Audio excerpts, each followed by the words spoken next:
second and third paragraph. Explication of the infinite spring.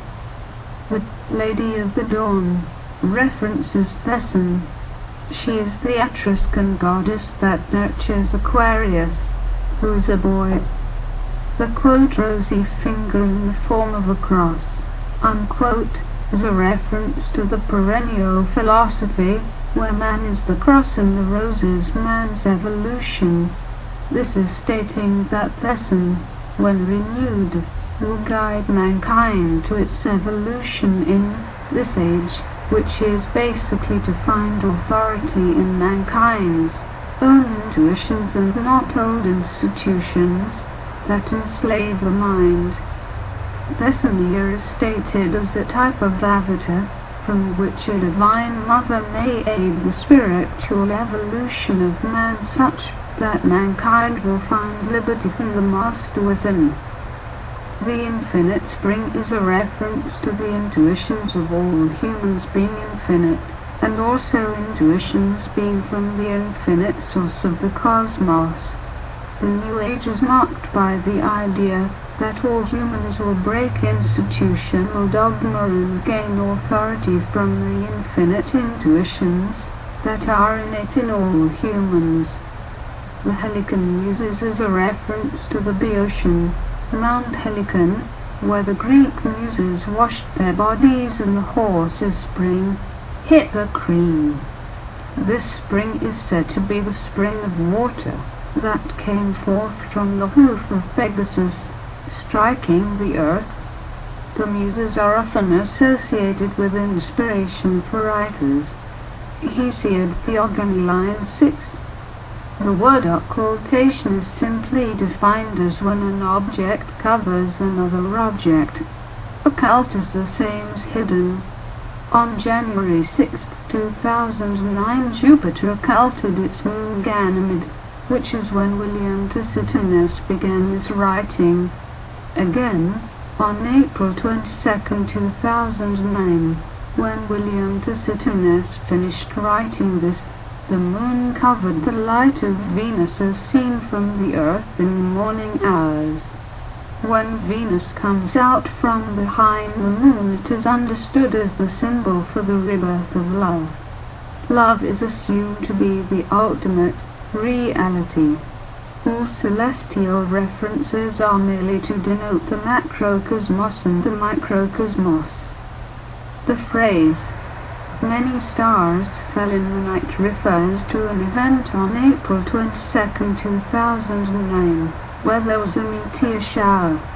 We include this to represent the falling foundations of what man thinks is established and safe in his powerful institutions, yet are not.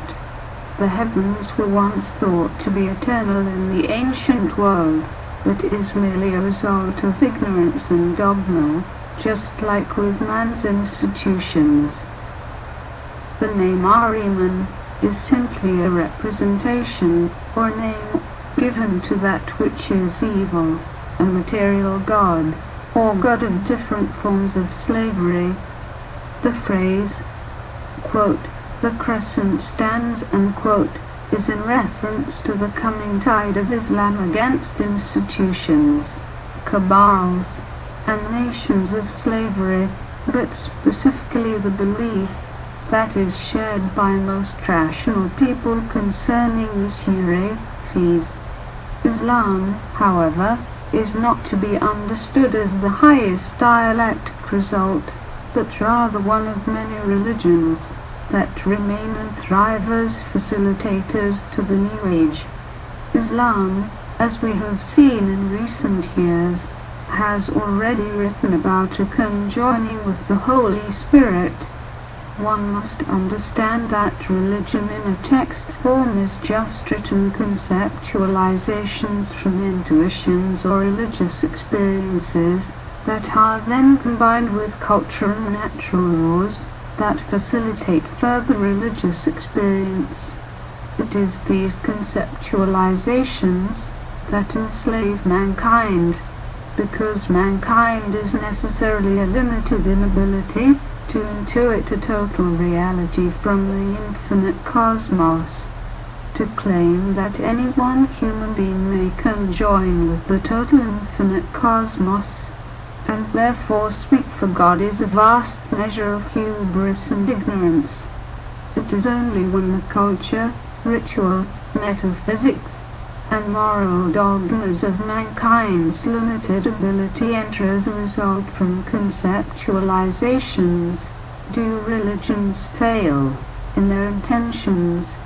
Religion, if defined by experiences of the infinite and divine, are nothing less than beautiful, and all the institutions of religion may facilitate this beauty if they decide to dispel the confusions and ignorant control over its masses. The word emanations are ideas about how man and the cosmos came out of God, in order to explain how something came from nothing. This application of the infinite spring destroys the confusions of emanation theories. Furthermore, the infinite spring magnifies the true intentions of religion by marginalizing only that which is not actual religion, that is to say, all things manifest from emanation theories, that further manifest ritual, culture, metaphysics, and particular ethics relative to a few. Pax Omni. William Tacitus.